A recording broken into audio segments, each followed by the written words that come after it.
بسم اللہ الرحمن الرحیم۔ محترم ناظرین،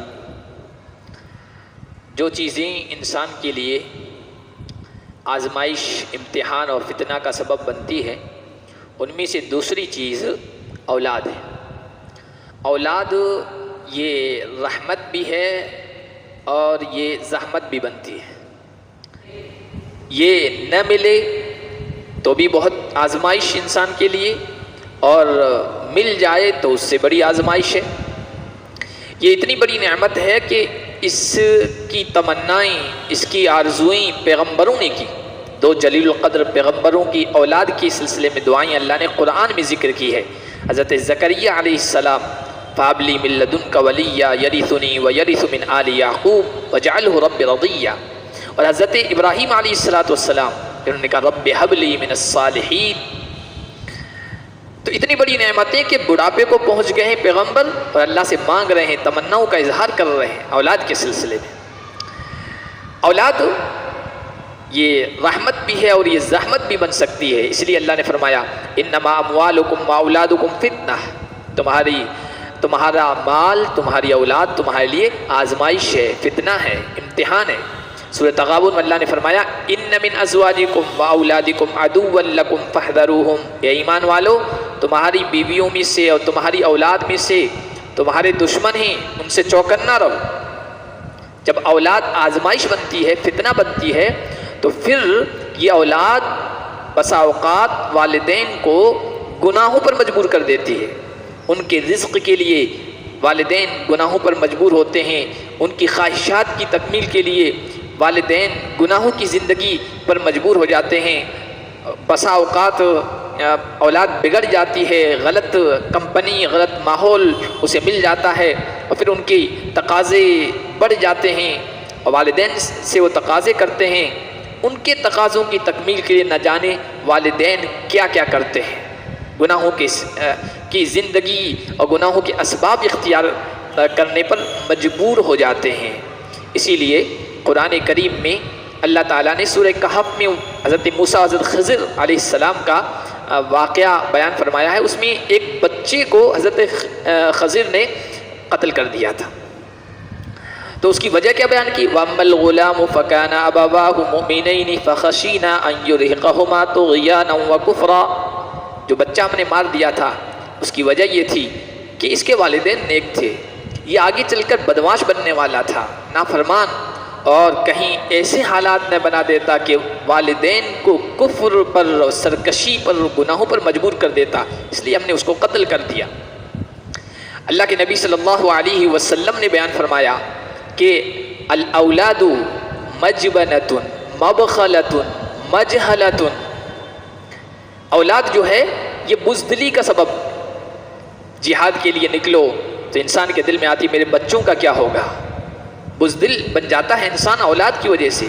انسان ان کی وجہ سے بخیل بن جاتا ہے، اللہ کی راہ میں خرچ کرنے کو کہا جاتا ہے، اس کے دل و دماغ میں، اس کی زبان پر یہ بات آتی ہے کہ میں خرچ کر دوں گا تو میری نسل کا کیا ہوگا، میری ذریت کا کیا ہوگا۔ یہ اولاد جہالت کا بھی سبب بنتی ہے۔ انسان کو جب علم سیکھنے کے لیے کہا جائے، دین سیکھنے کے لیے کہا جائے، تو کہتا ہے کہ اگر میں دین سیکھنے میں لگ جاؤں گا، ادھر اپنا وقت صرف کروں گا تو میرے بچوں کو کون کھلائے گا، ان کے پیٹ کے لیے، ان کی روزی کے لیے کون کوشش کرے گا اگر میں ادھر لگ جاؤں گا، تو جہالت کا بھی سبب بنتی ہے۔ اور فرمایا محزنۃ، یہ اولاد حزن اور غم کا بھی سبب بنتی ہے۔ بیمار ہو گئی، حزن، پریشانی، ٹینشن، اور ان کے مستقبل کے سلسلے میں طرح طرح کی خدشات، طرح طرح کی پریشانیاں، طرح طرح کی سوچیں انسان کو غم میں مبتلا کر دیتی ہے۔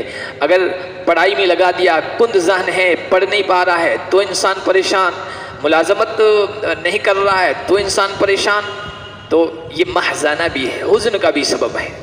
اور بسا اوقات جب اللہ تعالیٰ ناراض ہوتا ہے تو اللہ تعالیٰ ناراض ہونے پر اس اولاد کو عذاب کا ذریعہ بنا لیتا ہے۔ اس لیے قرآن کریم میں سورہ توبہ میں اللہ نے فرمایا فَلَا تُعْجِبْكَ أَمْوَالُهُمْ وَلَا أَوْلَادُهُمْ إِنَّمَا يُرِيدُ اللَّهُ لِيُعَذِّبَهُمْ بِهَا فِي الْحَيَاةِ الدُّنْيَا، ان کی اولاد اور ان کے مال سے تم دھوکے میں مبتلا مت ہونا، اللہ ان کے ذریعے سے، اولاد کے ذریعے سے ان کو دنیا کی زندگی میں عذاب میں مبتلا کرے گا۔ اسی وجہ سے بعض ذات نے مثال دی کہ نافرمان اولاد جب آزمائش اور امتحان بنتی ہے تو اس کی مثال چھٹی انگلی کی ہوتی ہے۔ 5 انگلیاں ہوتی ہے، اگر چھٹی انگلی نکل جائے، ظاہر ہو جائے، تو انسان نہ اس کو چھپا سکتا ہے، نہ اس جگہ پر رہنے پر دل سے راضی ہوتا ہے، پریشان سا رہتا ہے، نہ اس کو کاٹ سکتا، جدا کر سکتا ہے، نہ اس جگہ رہنے پر وہ راضی اور خوش ہوتا ہے۔ اولاد بھی اسی طرح ہو جاتی ہے، اس طرح والدین نہ اس کو چھپا سکتے ہیں، نہ کسی کو بتا سکتے ہیں، اور اس کی وجہ سے پریشان رہتے ہیں۔ اب اولاد زحمت نہ بنے، فتنہ نہ بنے، پریشانی کا سبب نہ بنے، اس کے لیے ہمیں کیا کرنا ہے؟ کون سی تدابیر ہیں، کون سے اسباب بھی جن کو ہم اختیار کریں تو اولاد رحمت بنے گی، زحمت فتنہ نہیں بنے گی۔ تو اس کے لیے سب سے پہلی تدبیر جو ایک مومن کے لیے ہر معاملے میں ضروری ہے وہ یہ ہے کہ اللہ تعالیٰ سے دعا کریں، گڑ گڑا کر راہوزاری کے ساتھ، اور وہ دعا جو قرآن نے نقل کی ہے خاص طور پر مانگا کریں، ربنا ھب لنا من ازواجنا وذریاتنا قرۃ اعین واجعلنا للمتقین اماما۔ دوسری تدبیر اولاد کے لیے نبی صلی اللہ علیہ وسلم نے جو تدبیر بتائی ہے وہ یہ کہ اچھی ماں، نیک ماں تلاش کریں۔ شادی نہیں ہوئی ہے تو نیک شریک حیات تلاش کرنے کی کوشش کریں، اس لیے کہ نیک ماں کے اثرات اولاد پر پڑتے ہیں، اور اگر شادی ہو گئی ہے تو پھر جو رفیق حیات ہے اس کو نیک بنانے کی کوشش کریں۔ اس لیے اللہ کے نبی نے شادی کے سلسلے میں، نکاح کے سلسلے میں خاص طور پر یہی کہا، فاظفر بذات الدین تربت یداک، دیندار کو منتخب کر لو، دیندار کا انتخاب کر لو، تمہارے وارے نیارے ہو جائیں گے۔ فاظفر بذات الدین تربت یداک۔ آج عام طور پر یہ ہوتا ہے کہ نوجوان خوبصورتی کو دیکھ کر شریک حیات کا انتخاب کرتے ہیں، چنتے ہیں، لائف پارٹنر کو چنتے ہیں، حالانکہ خوبصورتی یا مال یہ تو ڈھلتی چھاؤں ہے، ختم ہونے والی، اس کی بنیاد پر نکاح اور شادی کا یہ رشتہ پائیدار اور مضبوط نہیں ہوگا۔ مضبوط رشتہ وہ ہوگا جس کی بنیاد تقوی پر ہو، طہارت پر ہو، نیکی پر ہو، عفت پر ہو، پاک دامنی پر ہو، صورت سے، شکل و صورت سے آنکھیں خوش ہوگی اور سیرت و کردار سے دل خوش ہوگا۔ انتخاب اچھا ہو بیوی کا، شریک حیات کا، یہ دوسری تدبیر ہے۔ تیسری تدبیر جو ہے کہ ہم اپنی اولاد کو اچھا ماحول فراہم کریں، ایمانی انداز میں ان کی تربیت، ان کی نشو و نما کریں۔ اولاد یا تو گھر میں پلتی بڑھتی ہے، ان کو گھر کا ماحول ملتا ہے، یا دوستوں کا، یا پھر مدرسے کا، اسکول کا، کالج کا، ان تینوں جگہ ہم ان کو اچھا ماحول حتی الامکان، حتی الوسع، اپنی گنجائش کے مطابق اچھا ماحول دینے کی، فراہم کرنے کی کوشش کریں۔ ان کو ایمان والا بنائیں گے، ان کو اللہ تعالیٰ سے جوڑیں گے تو یاد رکھیے کہ وہ آپ سے بھی جڑے گا، وہ آپ کا بھی فرما بردار بنے گا، اللہ کا اطاعت گزار بھی بنے گا۔ اور اگر آپ اس کو اللہ کا اطاعت گزار بنانے کی کوشش نہیں کرتے ہیں تو پھر یہ توقع مت رکھیے کہ وہ آپ کا بھی بنے گا۔ جو اللہ کا بنا وہ سب کا بنے گا، اور جو اللہ کا نہیں بنے گا وہ کسی کا بھی نہیں بنے گا۔